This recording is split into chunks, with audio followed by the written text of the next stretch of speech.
Shalom, nous allons étudier le Daf Samech Bet dans Masechet Shabbat. Nous reprenons en haut du Daf. Nous étions restés sur une question. Est-ce que l'on peut rentrer dans les toilettes avec ces amulettes dans lesquelles le nom d'Hachem est inscrit à l'intérieur pour faire guérir une personne? On avait essayé de déduire cela du fait que pendant Shabbat, une amulette qui fonctionne est autorisée à être transportée comme collier pendant Shabbat. On a dit que si on transporte pendant Shabbat, c'est-à-dire que les sages ne craignent pas qu'on l'enlève et qu'on la porte manuellement. Et s'ils ne craignent pas ça, c'est forcément qu'on peut la garder tout le temps, même si on va aux toilettes. Parce que si, en allant aux toilettes, il faut l'enlever, les sages auraient dû craindre qu'on la porte et interdire complètement qu'on porte ces amulettes pendant Shabbat. La Gemara, c'est pas évident, parce que peut-être que finalement, comme ça guérit, et que ça guérit quel que soit l'endroit où on le pose, peut-être que finalement, quand c'est autorisé à être porté, c'est autorisé à la fois en tant que collier et à la fois même dans sa main. La Gemara rejette actuellement maintenant cette proposition. Ve'atanya, c'est marqué dans une braïta, Rabbi Yoshaya Omer, bilvat shel yochezenu biyado ve'averinu arba'amot b'reshut harabim. La Mishnah qui a autorisé à porter une amulette précise ici dans la braïta que c'est à condition qu'on ne la porte pas dans la main. La Gemara dit la chabama askinan même coupé. Or la Gemara dit alors c'est peut-être parce que là l'amulette est recouverte de cuir, de peau, et donc on ne voit pas directement les noms d'Hachem, c'est pour ça que c'est autorisé. La Gemara dit maintenant varet filin des mechoupé. Et pourtant les téfilines qui eux-mêmes, la kedusha elle est essentiellement dans les parchemins, et ce qui est autour du parchemin, le boîtier même des téfilines, c'est déjà de la peau. Donc on a les parchemins avec les paroles de Torah, c'est recouvert de cuir, et pourtant on n'a pas le droit de rentrer aux toilettes. On a bien une braïta qui nous dit qu'on doit enlever 2 mètres 4 amot avant les toilettes, on doit enlever les téfilines. La Gemara dit non, mais les téfilines c'est spécial. Pourquoi? C'est à cause du shin qu'il y a dans les téfilines. Car le shin qu'il y a à l'extérieur des téfilines, c'est la Chalem Moshe Misinaï. Et selon certains, il faut rajouter la suite de la Gemara qui dit que Vamarabaye Dalet Shel Tfilin à la Chalem Moshe Misinaï, Vamarabaye Yud Shel Tfilin à la Chalem Moshe Misinaï. Qu'il y a même un Yud, et il y a même un Dalet. Et tout cela, c'est Alacha les Moshe Misinaï. Donc on a le Yud à un endroit des lanières, on a le Dalet à un autre endroit des lanières, et on a le Shin qui est sur le boîtier, ça fait le nom d'Hachem. Et donc c'est pour ça qu'on ne peut pas rentrer aux toilettes, parce qu'il y a de manière visible le nom d'Hachem. Mais ce n'est pas comparable à une amulette qui serait recouverte et dont le nom d'Hachem ne serait pas du tout visible. Et c'est comme ça que la Gemara, a priori, elle a de conclure. Velo beSirion, velo beKazda, velo beMagafaim, on n'a pas le droit de sortir avec tout ce que la Mishnah appelle Sirion, Kazda, Magafaim. La Gemara se pose la question, Sirion c'est quoi? C'est Zarda Kazda, c'est une sorte d'armure en métal. Amar Rav, et Rav nous dit que Sanoarta Magafaim. Au Kazda, Rav nous dit que c'est une sorte de Sanoarta, Rachid nous dit que c'est une sorte de bonnet en peau qu'on mettait sur le casque. Et Magafaim, c'est une partie d'une protection aussi en métal qu'on mettait quand on faisait la guerre. Amarav, donc c'est Pazmeki. Donc c'est tout ça, ce sont des vêtements que l'on ne porte en général qu'avec une armure ou qu'en tant qu'armure, et donc c'est interdit de sortir avec pendant Shabbat. Nouvelle Mishnah, Lotetse Isha Bemachat Anekuva, on avait parlé d'une aiguille sans trou qui, si elle était portée, eh bien, n'était pas interdite minator mais que midarabanan. On avait parlé d'une bague sans le seau. Cette fois-là, si la femme sort avec une aiguille qui elle est trouée ou avec une bague avec un seau, c'est assour minatora. Lotetse Isha Bemachat Anekuva, velo betava shesh alea chotam, velo bekolia, velo bekovelet, velo betzlochit shel playton. Donc ce sont des choses qu'en général elles portent au niveau du cou, on verra ce que c'est. Mais ici cette fois-là, c'est chayev khatat. Divrei Rabbi Meir, ça c'est Rabbi Meir. Chachamim omrim, chachamim potrim bechovelet ou betzlochin shel playton. Et chachamim disent que finalement ça n'est interdit que midarabanan pour les 2 derniers cas, mais la Gemara expliquera bien chacun de ces cas. Amar Oula nous dit que ce qui est marqué ici au sujet d'une femme, c'est-à-dire que la bague, lorsque la bague, elle sort avec une bague sur laquelle il n'y a pas de chotam, c'est interdit que midrabanan. Si un chotam, c'est assour minatora. Il dit c'est exactement l'opposé pour un homme, chilufem beish. C'est-à-dire que si un homme sort avec une bague sur laquelle il y a un chotam, là, ce sera interdit que midrabanan, parce que lui, il a l'habitude d'utiliser le seau. Et s'il sort avec une bague qui n'a pas de chotam, là, ce sera interdit minatora parce que pour le coup, c'est pas du tout un objet qu'il est censé porter. Alors, la Gemara dit Alma, Kasabarola, Kolmi de Chazel Isha, Chazel Isha. Au milieu des Chazel Isha, le Chazel Ish. Donc la Gemara dit forcément qu'on part du principe que le fait que les hommes portent quelque chose n'a pas d'influence sur ce que les femmes peuvent porter et inversement. C'est-à-dire qu'on considère que ce sont vraiment deux types de personnes différentes. Pourquoi ? Parce qu'on va objecter avec une braïta qui nous montre que même lorsqu'il y a une minorité, une partie de la population qui s'habille d'une manière et que le reste de la population ne s'habille pas du tout de cette manière, eh bien, le fait qu'une partie de la population s'habille comme ça fait que même pour les autres, on ne pourra pas considérer que ce n'est pas du tout un habit. Avec une braïta métive, Rav Yosef, Aroim, Yotzim, Besakin. On nous dit que les bergers ont l'habitude de porter des vêtements Besakin. Rachid nous explique que ce sont des sacs, des vêtements que l'on porte pour des imperméables, quoi, des vêtements qu'on porte pour se protéger de la pluie, puisqu'ils passent des journées entières avec le troupeau en extérieur. Et on nous dit que finalement, comme les bergers le portent, ils peuvent le porter pendant Shabbat. On nous dit Velo Aroim Bilvad, mais pas seulement les bergers. Moi, la Kol Adam, mais finalement tout le monde. Et là, chez Darkan, chez l'Aroim, Natsel Besakin. Simplement, on a dit Roim parce que c'est leur habitude. Donc tu vois bien que parce que certains s'habillent de cette manière, ça s'appelle un habit pour toute la population, et donc on peut tous sortir avec l'habit des bergers pendant Shabbat. Donc la Gemara dit, et on voit qu'on ne fait pas cela pour la femme.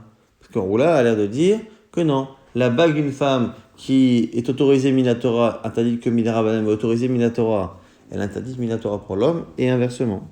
Donc la Rav Yosef, Kassava, ou la Nashim am bifne atzman. Forcément, qu'on la pense que les femmes, c'est comme un peuple à part entière. Alors, grand object. Et Tivé, Abaye, Savaye qui objecte. Comment tu peux dire que les hommes et les femmes sont complètement séparés par rapport à ce qu'on appelle ici un vêtement? Pourtant, c'est marqué à Moshe Tfilim, Machnissim Zug Echad. Aish Echad Aisha. Un homme qui trouve des tfilin pendant Shabbat et qui sont dans un endroit où ils vont s'abîmer. Normalement, on ne porte pas les tfilin pendant Shabbat. Et on a vu déjà que c'est pas interdit minatora les tfilin. Même si c'est pas zman tfilin, si on les porte, c'est que midarabanan, parce qu'en réalité, c'est un vêtement.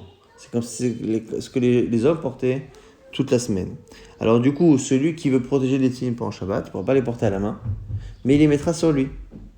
Donc il portera les tfilin, il mettra le bras à la tête, il se déplacera jusqu'à un endroit où ils sont protégés, il les enlèvera et il fera à chaque fois ainsi avec les tfilin qu'il a trouvés dans la rue. Et on nous précise que c'est valable pour l'homme et la femme. Et là, a priori, c'est une objection. Pourquoi ? Parce que les hommes ont l'habitude de les mettre, mais pas les femmes. Et tu vois bien que même si seuls les hommes ont l'habitude de le mettre, eh bien tu vois bien que même pour une femme, ça n'est pas interdit minatora de le porter. Ici, tu dis que les femmes sont complètement à part. Pourtant, ici, c'est une mitzvah positive qui dépend du temps, positive de mettre les tefillin, qui dépend du temps parce que c'est le jour et pas la nuit, que c'est la semaine et pas Shabbat. Donc une mitzvah qui disparaît et qui réapparaît en fonction du temps, c'est une mitzvah qui dépend du temps. Et on sait bien que les mitzvahs positives qui dépendent du temps, les femmes en sont dispensées. Et donc du coup, c'est un habit d'homme. Et on voit bien ici pourtant que les femmes ont le droit, pour sauver des tefillin pendant Shabbat, de les porter. La Gemara dit non, cette braïta là-bas que tu as citée, elle est selon un avis très particulier, c'est Rabbi Meir. Atam qu'à savoir Rabbi Meir, c'est Rabbi Meir là-bas. Et quoi ? Eh bien, il pense que Laila Zman Tfilin. Il pense que même la nuit, c'est le moment de mettre les tfilin. On peut faire la mitzvah des tfilin même la nuit. Et Shabbat Zman Tfilin. Et il pense également que Shabbat, c'est Zman Tfilin. C'est vrai que dans la Torah, c'est marqué qu'il faudra porter la Torah sur le cœur et sur la tête. C'est pas marqué clairement dans la Torah que c'est que le jour ou c'est que la semaine. C'est les sages qui déduisent. Rabbi Meir, lui, n'est pas d'accord. Il dit que finalement, H24, 7 sur 7, on peut et on doit mettre les tfilin. Et du coup, ça devient une mitzvah positive qui ne dépend pas du temps. Et donc les femmes sont obligées de le faire. Et donc selon Rabbi Meir, comme les femmes sont obligées de mettre les tfilin, et bien c'est pour ça que les tfilin c'est totalement mixte.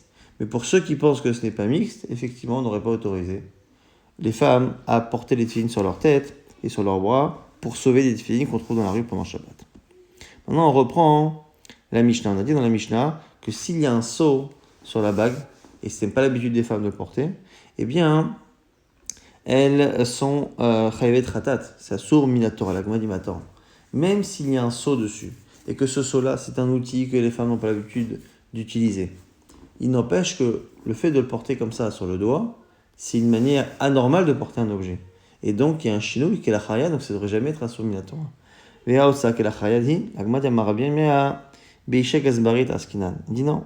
Là, ici, on parle d'une femme dont le métier est d'envoyer justement des lettres toute la journée.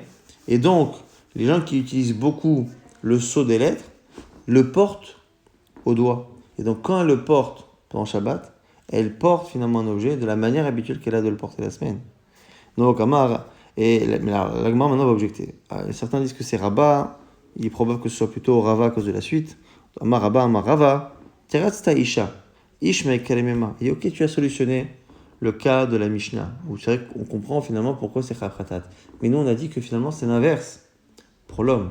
Que l'homme, quand il porte une bague sans chotam, alors c'est peut-être une bague de femme, mais il porte une bague sans simplement un anneau, il est chayav khatat. Mais lui aussi, c'est kela chayal. C'est un chinouille, c'est pas la manière normale qu'on a de porter un objet. Michael et Mema.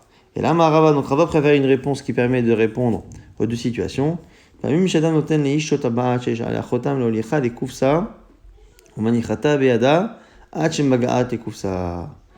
c'est plutôt des cas classiques où c'est l'homme qui envoie des lettres.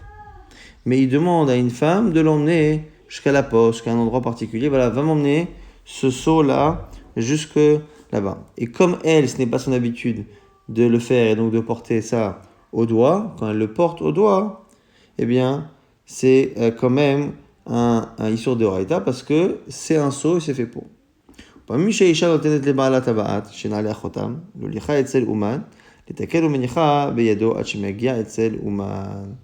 Et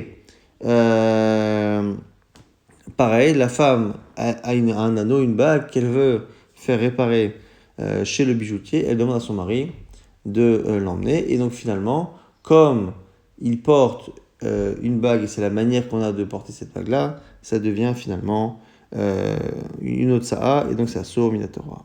On reprend la suite de la Mishnah, Velo Bekolia, Velo Bekovelet. La Gemara nous pose la question sur chacun de ces cas-là. Donc on nous dit Maï Kolia, Kolia Marav, Mechavanta. De Rashi, c'est là d'être une sorte d'épingle qui permet de fermer l'encolure d'un vêtement. Donc Kovelet Amarav, Chomarta, des pylônes. Kovelet, donc c'est un petit sachet qu'on accrochait à un collier dans lequel on mettait une senteur qu'on appelait pylône. Rena Maravasi, Chomarta des pylônes, donc c'était une petite senteur qu'on mettait comme ça au niveau du collier. Tano Rabanan, et la Braïta nous dit Lotetse bechovelet veimiatzta chayavet khatat. Une Braïta nous dit que, premier avis, si elle sort avec kovelet, c'est chayav khatat. Dirait Rabbi Meir, c'est Rabbi Meir comme dans la Mishnah. Chachamim omrim lotetse veimiatzta yeptora, et Chachamim, comme dans notre Mishnah, disent que non. C'est interdit, mais comme il Rabbanan, donc si elle le fait, elle n'apporte pas de korban. Rabbi Eliezer omer yotza isha vechovelet lechatrila. Alors que Rabbi Eliezer, lui, autorise les chatrila. Alors la Gemara dit, quel est le sujet de la discussion? On a déjà vu ce genre de marloquette précédemment. La Gemara nous dit, c'est pas compliqué. La marloquette, d'abord, c'est est-ce que c'est un bijou ou pas?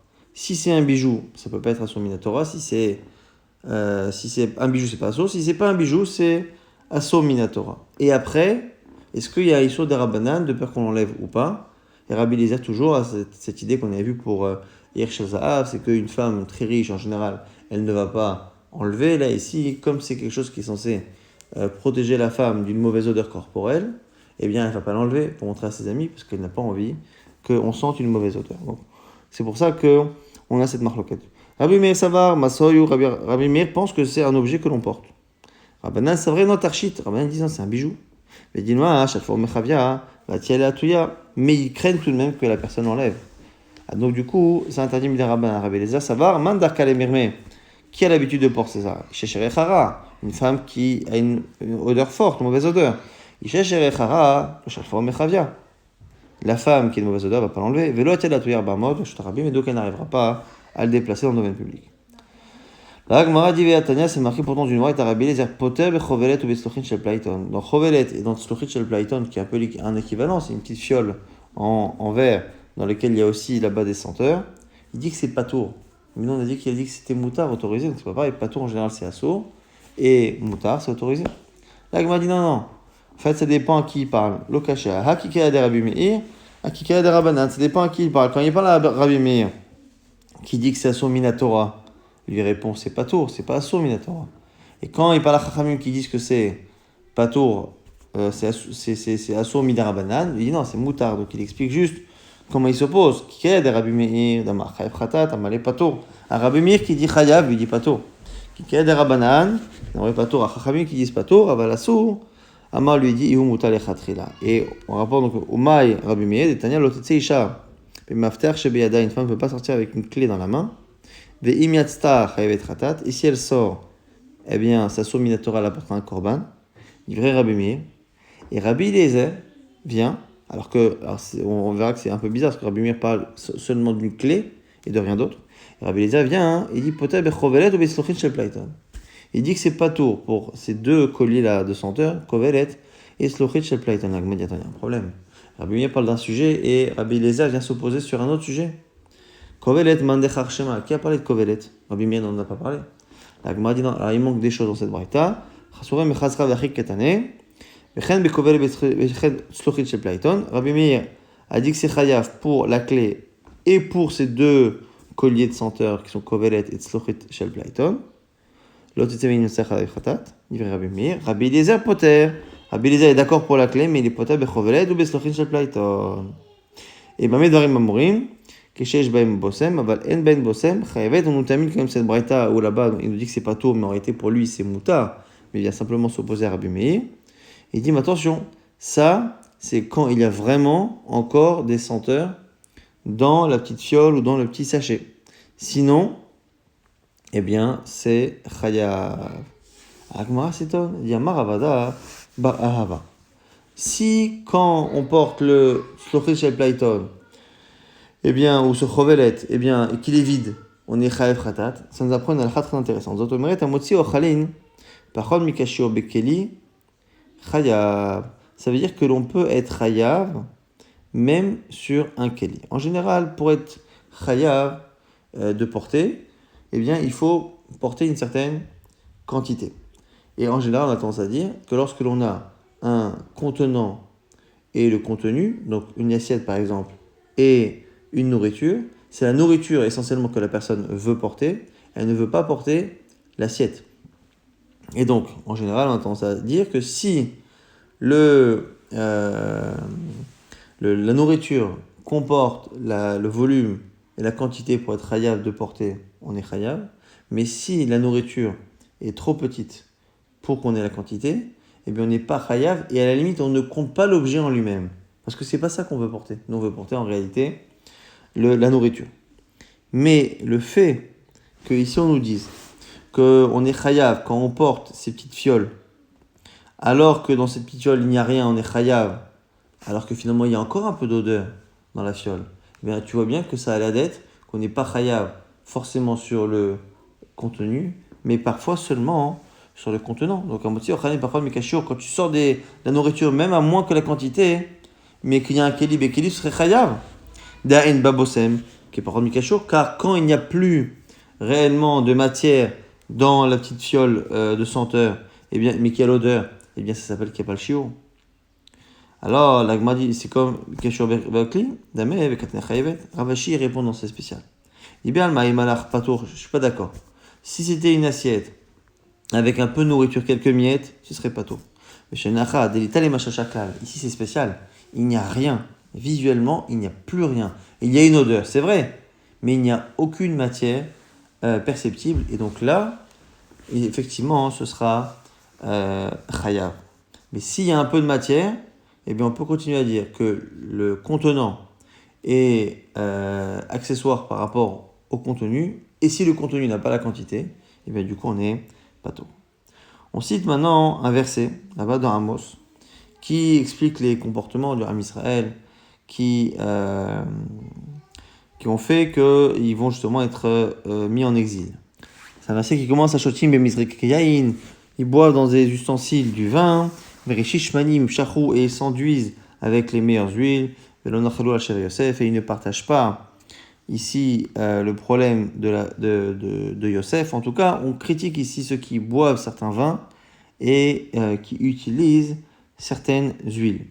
Et du coup, Hishmanim Shahu Amar Aviuda Amar Shmuel Ze Platon. Lui dit ces huiles-là, c'est ce fameux Platon, ces fameuses odeurs-là qu'il y a dans ce riche Platon. Alors, du coup, on objecte. Parce que si c'est Platon et que c'est décrit là-bas comme étant les comportements qui ont entraîné l'exil, ça aurait dû normalement être un plaisir que les sages auraient dû interdire après le temple. On sait qu'il y a certaines dictions qui sont venues après le temple, quand on l'a vu il n'y a pas très longtemps par rapport à la Kala qui ne doit pas sortir avec certaines couronnes, ça aurait dû être interdit. Et donc si ça n'a pas été interdit, c'est forcément que ce n'est pas ça que les Bnei Israël faisaient avant Métir Yosef. Afal Platon Gaza, Rabiuda. Rabiuda, lui, effectivement autorise, interdit Platon depuis le Beth Amikdash. C'est Rabiuda ben Baba. Mais le Odulo, les Chachamim n'ont pas été d'accord. Donc en conclusion, les Chachamim n'ont pas interdit chez Platon. Alors, veillez à Mart Mishum Ta'ano Gamay. Le Odulo. Et si tu dis que finalement, ce Platon-là, c'est vraiment un plaisir. La question ici, ça va être, est-ce que ce Platon-là, c'est seulement pour enlever une mauvaise odeur comme Kovelet, ou est-ce que c'est vraiment un plaisir? Et la Gemara a l'air de dire que si c'est vraiment pour le plaisir, eh bien, ce genre de plaisir superflu aurait dû être interdit depuis le Beth Amikdash. On voit que Chachamim finalement n'ont pas interdit. Malé Abaye lui dit, mais attends, est-ce que tu crois vraiment que tous les plaisirs et tous ceux qui sont décrits là-bas dans le verset sont interdits? Ta mère selon toi, c'est marqué juste avant dans le verset à dire ceux qui boivent dans des ustensiles du vin. Alors de quels ustensiles on parle? On a une marloquette là-bas. Rabbi Mi et Rabbi Assi. Chadama Knis Kanin, Chadama Shemizrakim Kosotehem Zelazé. Certains disent que c'est un système. Knis Kanin, c'est un tonneau et il y a des robinets de part et d'autre pour servir plusieurs personnes en même temps. Et l'autre avis qui dit que ils jetaient leur verre à un moment donné dans le repas. Quoi qu'il arrive, Achinami de Assir, ce sera interdit, c'est faux. Pourquoi? Rabba Bar Ravuna, Ikla le Beresh Galut. Un jour, Rabba Bar Ravuna est parti chez Resh Galuta là-bas. Meshata, Beknis Kanim, Velo Amalek, Velo Midé. Et il a bu de cette manière et personne ne lui a rien dit. Et la Kol Midé de Idve Tarnouk, Ve'idve Simcha Gazora Banan. Les xérotes de Rachachamim par rapport à ce qui est marqué là-bas dans les versets, c'est lorsqu'il y a à la fois un plaisir et à la fois une vraie joie. Simcha Ve'tarnouk. S'il y a simplement un plaisir, mais qu'il n'y a pas de vraie joie profonde, eh bien, il n'y a pas de Xerat Rachamim. Ashorfim al mitot, shen, là-bas on parlait aussi toujours dans le même passage, du mauvais comportement des Israël, ceux qui dorment sur des lits qu'on appelle mitot shen, ou srachim. Alors, sotehem, on parle là-bas de saleté au niveau de leur lit, de leur couche. Ça fait allusion à quoi? Amar Rabbi aussi, Rabbi Chanina melamed shayu mashtinim. Ma'im mifne mitotehem arumim. Ça nous apprend qu'ils urinaient devant leur lit en étant nus. Et ça a l'air d'être ça que le verset critique. Alors, ici, Rabbi Abou n'est pas du tout d'accord. Il dit, mais comment tu peux penser qu'il y a des conséquences si graves pour quelque chose qui n'est peut-être pas très joli, mais qui n'est pas méchant? Je rappelle qu'à l'époque, il n'y avait pas vraiment de toilettes. Les gens sortaient en général pour faire leurs besoins. Et donc, les gens qui ne voulaient pas trop se fatiguer, parfois le faisaient dans la chambre, avec un pot ou pas, devant le lit ou dos au lit. Ça va être un peu ça le sujet qui va suivre. En tout cas, avec Adef, Rabbi Abou n'est pas du tout d'accord, il s'oppose fermement. Il dit quoi? La reine Ata Iglou Berosh Golim, lit la suite. C'est marqué après, à cause de cela, ils seront les premiers à être exilés. Quoi, ça mérite d'être exilé en premier, simplement parce que on manque un peu de pudeur et de propreté en mélangeant la chambre à coucher et les toilettes. Et là, Rabbi Abou dit autre chose. Si la conséquence est si grave, c'est que les saletés dont on parle dans les lits est une saleté qui est tout autre, c'est une image, une métaphore pour parler de comportements qui sont bien plus répréhensibles. C'est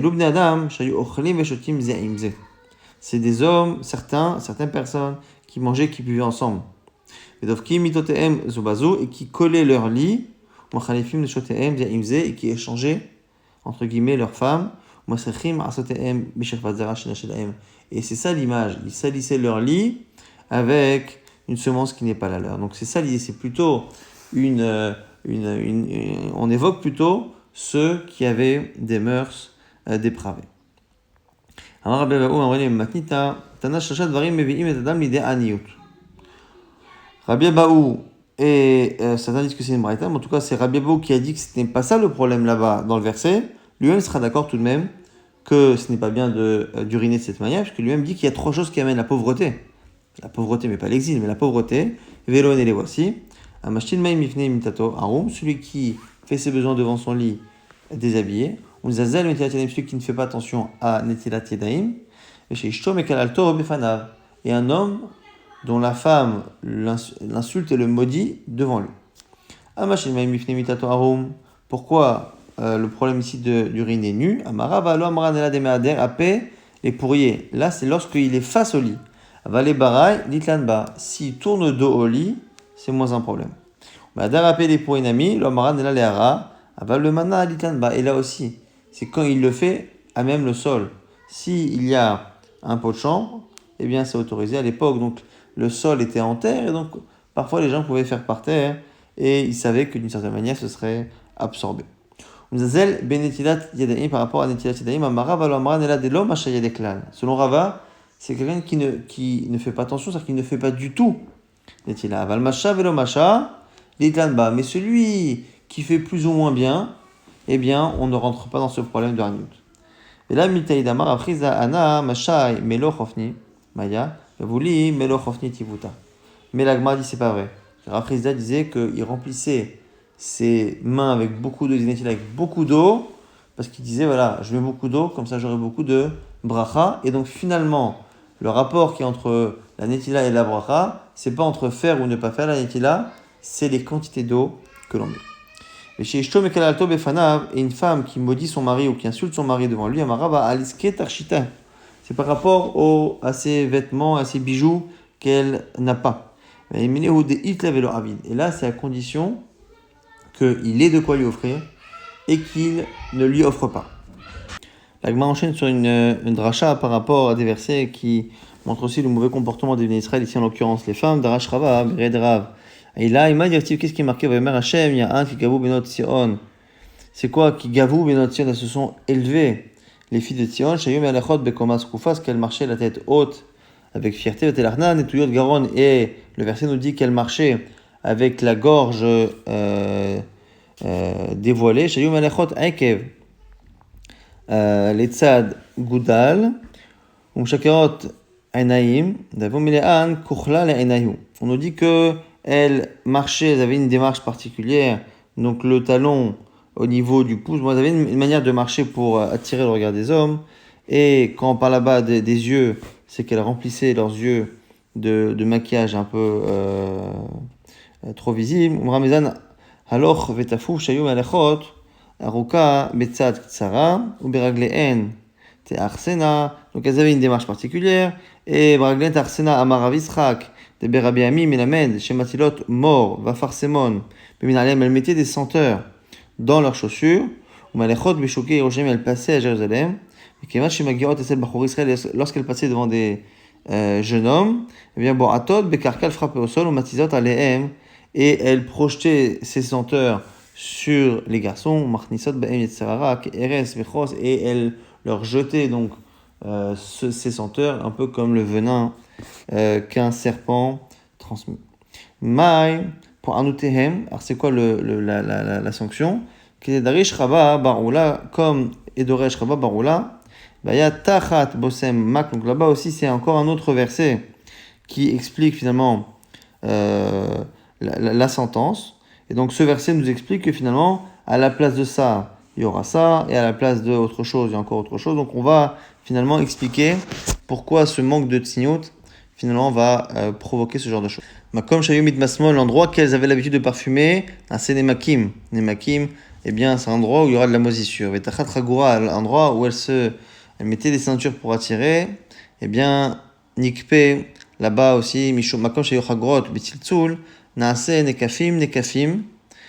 Il y aura des blessures aux endroits où donc elles mettaient ces ceintures avec elles mettaient des cloches pour là aussi faire du bruit et attirer le regard des hommes. Vetachad Maase Miksha Kocha. Makom Shayum Mitkashetot Bo, l'endroit où elles préparaient leurs cheveux, au niveau des cheveux, où elles préparaient leurs cheveux pour attirer le regard des hommes, Naaseh krachim krachim.